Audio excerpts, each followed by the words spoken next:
Estimadas hermanas y hermanos, lectores del blog El Santo Nombre. Estoy nuevamente con ustedes a raíz de una consulta que la hermana Laura me realizara en base a la 9ª clase del curso de Filocalía. Alrededor del minuto 28 de ese video, tocamos el tema de la mecanicidad de la conducta, de los automatismos y también posteriormente acerca de los apresuramientos en que incurrimos en nuestra vida. A raíz de esa consulta, de ese comentario de la hermana, es que realizo este video para ver si podemos aclarar un poco el punto. Lo voy a poner también para todos los lectores, no solo para los participantes del curso de Filocalía, porque es un tema que realmente es importante en la vida cotidiana, al menos en mi experiencia.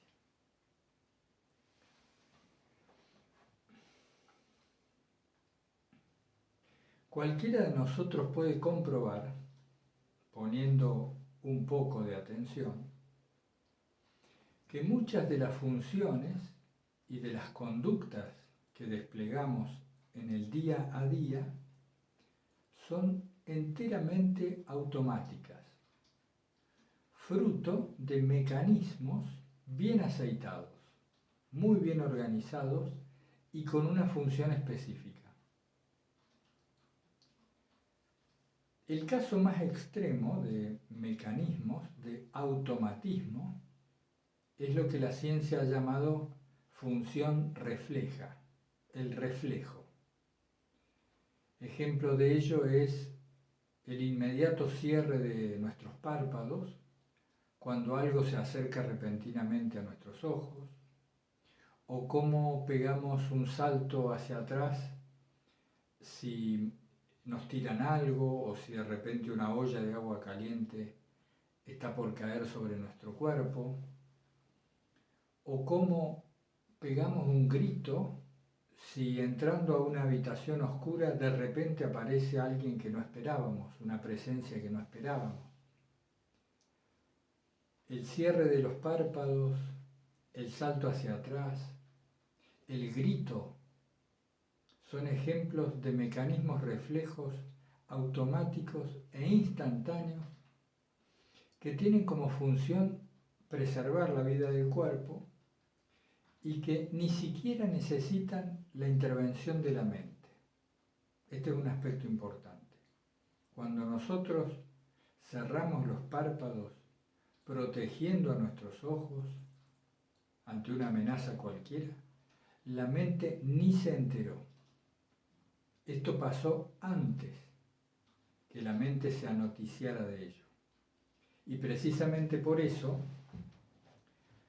para salvar la vida, es que se saltea la función mental, se la puentea. Porque si antes de cerrar los párpados nosotros tuviéramos que pensar en ello, seguramente nuestros ojos resultarían dañados. Con esta función automática de los reflejos corporales, no hay nada que decir, ni hay ningún problema con ello. Está todo muy bien, es todo según natura, como dicen muchos de nuestros monjes filocálicos. Porque así ha sido hecho por el Creador para preservar la vida del organismo.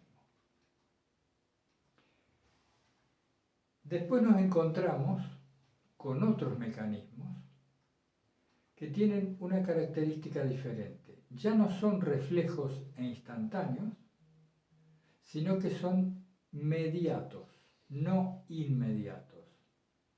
Hay una distancia entre el estímulo y la reacción, y esa distancia está dada por la intervención de la mente, esto es, la memoria.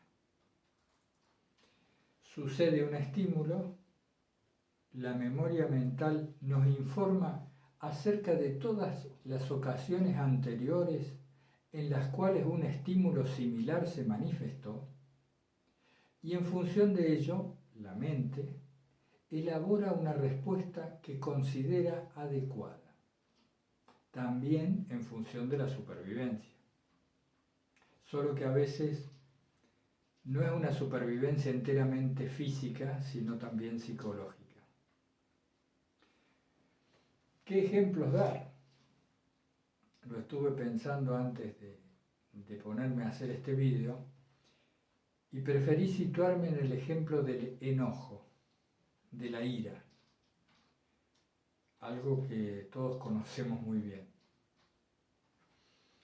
Cuando alguien lleva a cabo una acción, un comportamiento, una conducta que yo no esperaba y con la cual no estoy de acuerdo, la mecanicidad, el automatismo, se manifiesta por lo general en forma de ira, de enojo. Yo me enojo con la persona que no se comporta como yo deseo que se comporte o como yo creo que debería esa persona comportarse. Bien. ¿Para qué me enojo? Si nosotros somos sinceros y honestos, tenemos que reconocer que el enojo ha sucedido en nosotros, ha sido una mera reacción, una especie de reflejo también, solo que más diferido en el tiempo, un poco más extenso. Entonces, yendo paso a paso y poco a poco para comprender bien estos mecanismos. Una persona se comporta de manera contraria a lo que yo esperaba de esa persona o lo que yo considero que debería ser su comportamiento. Y aparece en mí, en el cuerpo y en la mente, una reacción de enojo. ¿Qué es este enojo? Fíjense. El enojo lo primero que hace es apartarme del otro. Cierra mi corazón, mis emociones, mis sentimientos se endurecen, como le pasó al faraón en el ejemplo bíblico. Mi corazón, mis sentimientos se endurecen. Al mismo tiempo en la mente empiezan a aparecer pensamientos que critican la acción del otro, es decir, vienen a justificar mi reacción, a fundamentarla, a hacerla sólida. No debería haber hecho eso por tal cosa, fíjate lo mal que está actuando, siendo que yo le dije que tal cosa, etcétera, etcétera. Los sentimientos se cierran, la mente fundamenta esos sentimientos e incluso podríamos llegar a decir que los genera, y mi conducta, mi corporalidad, tiende a apartarse del objeto de mi enojo. No miro a esa persona, no quiero hablar con ella, si se cruza delante mío la esquivo, etc. Analizando un poco el punto, nos damos cuenta que también forma parte de un instinto atávico, es decir, inscripto en nuestra más original y primigenia naturaleza como cuerpo y mente. Percibo a la conducta del otro como amenazante, como disruptiva, como peligrosa para mi identidad, para que lo que yo considero que debe ser el mundo y los demás.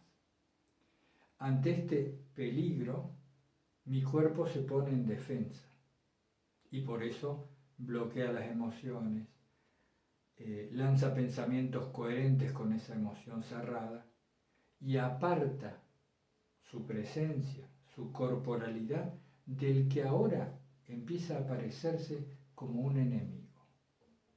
La palabra es fuerte, pero revisemos con sinceridad cuando nos hemos enojado con alguien. En nuestra propia familia nos pasa, lamentablemente nos pasa con frecuencia a todos. Empezamos a apartarnos del otro y a contraer todo el cuerpo. Nos situamos en oposición, en distancia, en una actitud defensiva. Bien, este es un segundo tipo de mecanicidad. ya no es refleja como el cerrar los párpados, sino que es más mediata, un poco más diferida, más extensa en el tiempo, porque entre el estímulo y la respuesta opera una mente, un pensamiento mental o varios pensamientos que estructuran la respuesta. Y estos reflejos, estos mecanismos automáticos, son los que verdaderamente nos traen problemas. No los otros, los primeros. No nos trae problema el saltar hacia atrás, el gritar ante un peligro repentino, el cerrar los párpados. El problema viene por estos otros automatismos mentales que dirigen muchas veces nuestras relaciones personales, nuestra estabilidad emocional con nosotros mismos, nuestras acciones en el mundo. Cuando en el Evangelio se nos dice, por tomar solo un ejemplo, que nosotros pongamos la otra mejilla, ante la agresión, Cristo nos dice que pongamos la otra mejilla. Se nos presenta un problema para seguir esa enseñanza, porque el automatismo nos está induciendo, impulsando a repeler la agresión, no a aceptarla. Y más allá de que en el ejemplo evangélico se esté aludiendo a un significado más profundo que el literal, podemos entender lo difícil que es seguir la enseñanza evangélica con coherencia si nosotros no hacemos algo con estas mecanicidades, con esta especie de programas como si fuéramos una computadora en el cuerpo-mente, cuyos programas van actuando sin intervención de nuestra voluntad. Entonces, si me insultan, me enojo. Si se escucha un ruido repentinamente, pego un salto. Si alaban mi persona, si me adulan, si me dicen lo bueno y lo excelente que soy, empiezo a querer a esa otra persona. Me parece que es muy buena persona, que la aprecio mucho.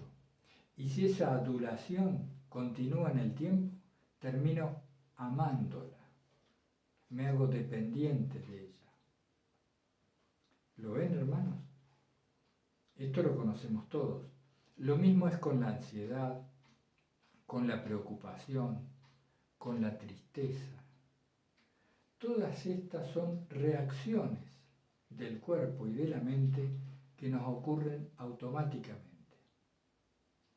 ¿Quién de nosotros, ante un acontecimiento determinado, elige estar triste? ¿Quién de nosotros elige enojarse cuando un ser querido comete un error? ¿Quién de nosotros elige permanecer en la inquietud, en la ansiedad, en el desasosiego, cuando todavía no llega aquel acontecimiento que esperamos con todo deseo? Tenemos que reconocer que no elegimos esas reacciones. Y aquí viene el tema, que precisamente mucho tienen que enseñarnos los monjes de Filocalía, el tema de la atención, que ya me habrán oído insistir en él varias veces. La atención es esa irrupción, esa aparición de una conciencia, de un darse cuenta, que nos permite advertir lo que está sucediendo, los mecanismos que nos están dominando. Esa atención es la raíz, es la semilla de la libertad. Se habla mucho del libre albedrío. Se nos ha dado el libre albedrío, la libertad de elegir. Tenemos que indagar bien en esto. Porque sucede, como nos dicen algunos monjes en estos escritos filocálicos, sucede que los pensamientos nos ocurren, pero que nosotros tendemos a creer que estos pensamientos son nuestra propia voz. Como nos identificamos con estos pensamientos, nos hacemos idénticos a ellos, creemos que los pensamientos que aparecen en mi mente son lo que yo pienso, lo que yo creo, lo que debe ser. Pero revisemos nuestra experiencia. Como veníamos diciendo, ante un acontecimiento se sucede de manera enteramente automática un pensamiento, un sentimiento y una conducta. Me insultan, automáticamente me enojo, es decir, cierro la emoción, se pone agresiva, mi corazón se torna agresivo, mi pensamiento empieza a decir cosas negativas acerca de la persona que me ha insultado y mi conducta tiende, en el mejor de los casos, a apartarse de la persona que me agredió. En el peor de los casos, respondo a la agresión con una agresión similar. Esto no es fruto de la voluntad. Esto es fruto automático de un mecanismo mental que originalmente, según Natura, fue hecho para la supervivencia y que luego de la caída el ser humano pervirtió usándolo divagatoria e imaginativamente en exceso. A ver, sin extenderme mucho, ¿cómo podríamos explicar esto? La mente tiene una función muy buena, que es la de organizar las actividades, de hacer planificaciones, de prever lo que va a ocurrir en función de lo memorizado, de lo que ha ocurrido antes. Pero parece que en algún punto hemos pervertido esta función. Y en lugar de pensar cuando es necesario, pensamos todo el tiempo. Mejor dicho, los pensamientos se suceden todo el tiempo, oscureciéndonos la percepción de las cosas e impidiéndonos percibir la gracia que está permanentemente en nosotros y fuera de nosotros, la presencia de Dios. No me quiero extender y quiero ir al punto. Entonces, respecto a lo que preguntaba la hermana Laura, al aparecer en nosotros la atención, es decir, el darnos cuenta de lo que sucede, surge la posibilidad de la libertad. Empiezo a ser capaz, si mi nivel de conciencia crece, de observar los mecanismos que se quieren desatar, que quieren explotar, y de algún modo tenue, suave, débil al principio, más fuerte después, empiezo a poder manejar un tanto estas cuestiones. Es como si pudiera, usando una frase que usa mucho un amigo, pudiera meter mano en el mecanismo, pudiera yo intervenir. Entonces, la persona hace algo que me disgusta, observo la reacción de enojo que quiere brotar y mi atención, consciente de todo ello, dice no voy a reaccionar, me voy a quedar en silencio. Esto es una no reacción, por decirlo de algún modo. Es una intervención no prevista en el programa automático. No respondo a la agresión. Creo que esta es la esencia de cuando Cristo dice poned la otra mejilla. No necesariamente nos dice que pongamos la otra mejilla, sino que más bien no reaccionemos a la violencia.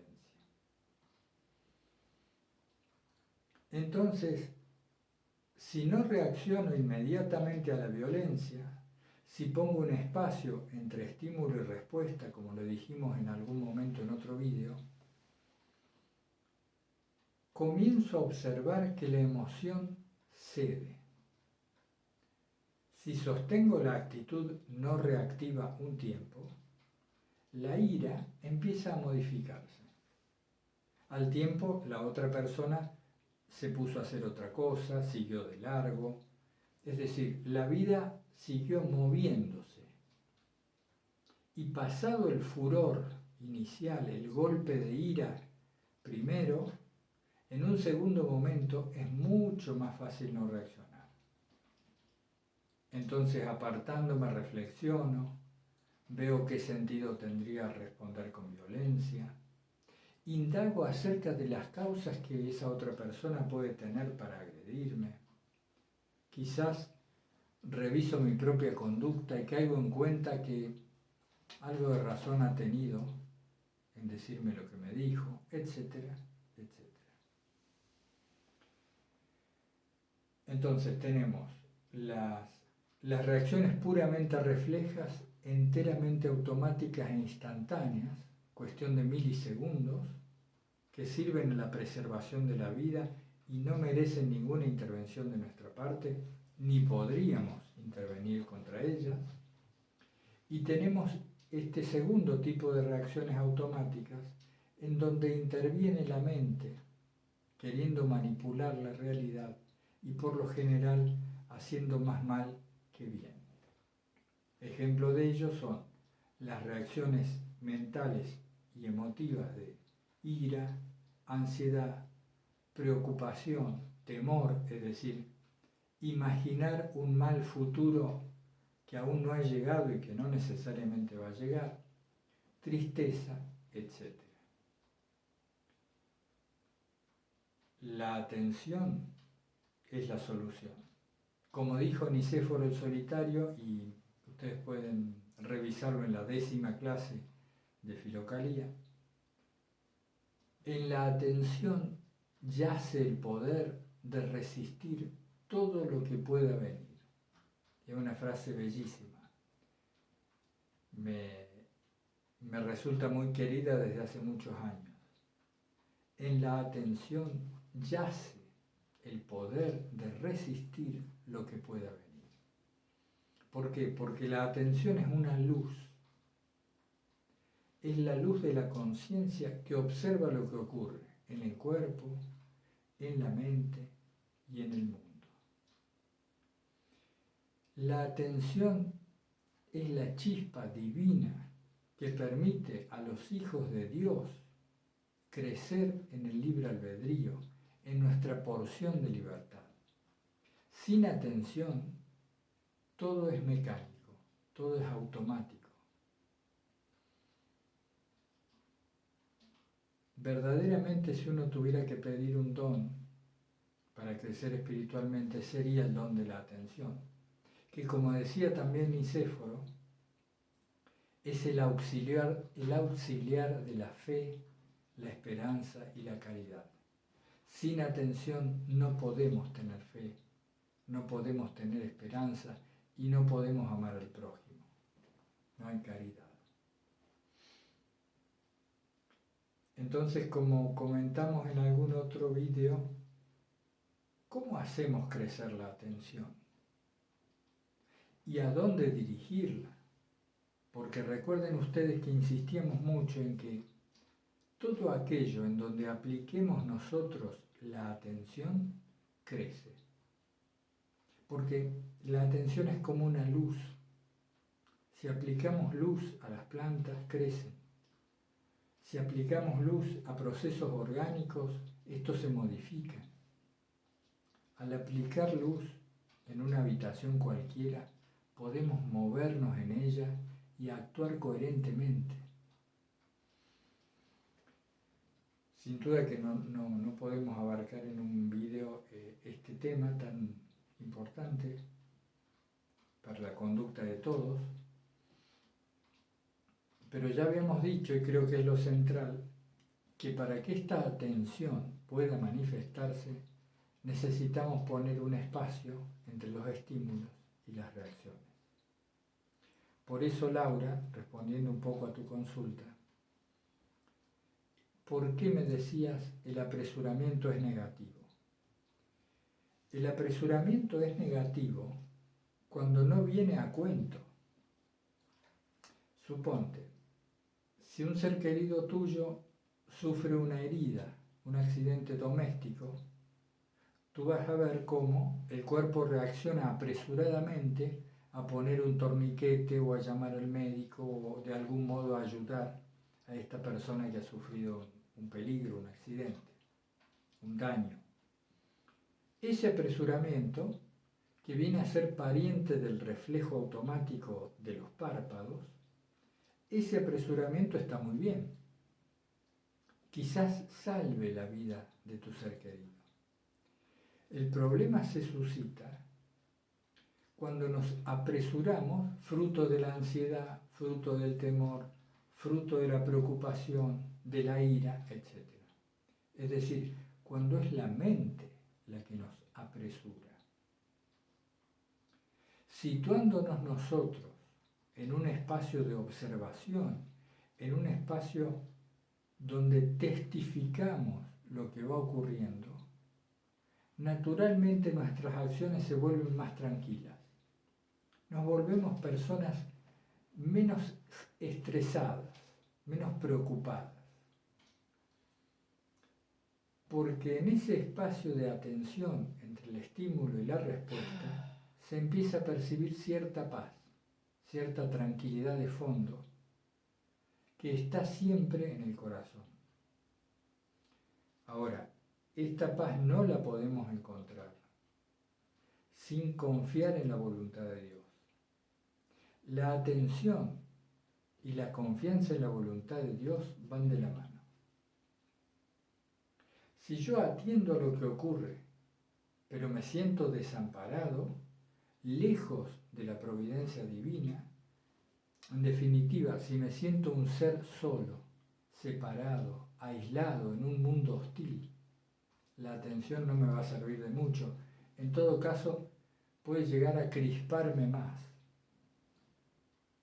La atención va junto a la confianza en la voluntad de Dios, a nuestra entrega a su providencia, a esa certeza íntima del corazón que sabe que lo que Dios hace o lo que Dios permite siempre es para bien. Unir atención y confianza en la voluntad de Dios es quizá lo esencial. Bueno, para no extenderme más, hermanos y hermanas, si ustedes tienen dudas o me dan una devolución de esto que estamos diciendo, aun si es una crítica o un pensamiento diferente al que estoy planteando, será bienvenido para continuar la discusión. Yo les comento todo esto un poco por experiencia personal, un poco porque me lo han dicho en algunas ocasiones y lo he comprendido gracias a esos comentarios, y no porque no me suceda lo mismo que estoy describiendo a ustedes, de la acción, la reacción y demás. Y es precisamente porque a mí me sucede que yo les comento lo que me parece que puede ser útil. Y no hay que preocuparse tanto, en mi punto de vista, si uno cae, si uno se equivoca, si uno, aún conociendo esto, mañana me enojo con mi hermano. Bueno, no es eso lo más importante. Lo importante es persistir, sin rendirnos nunca en el intento de ser mejores cristianos, mejores hijos de Dios. Creo que ser discípulos de Cristo implica sobre todo el deseo de amarle, el deseo de ser mejores discípulos, o como decía también en otra clase de filocalía, al menos el fuerte deseo y el intento de no ser peores personas. Muchas gracias y hasta pronto, hermanos.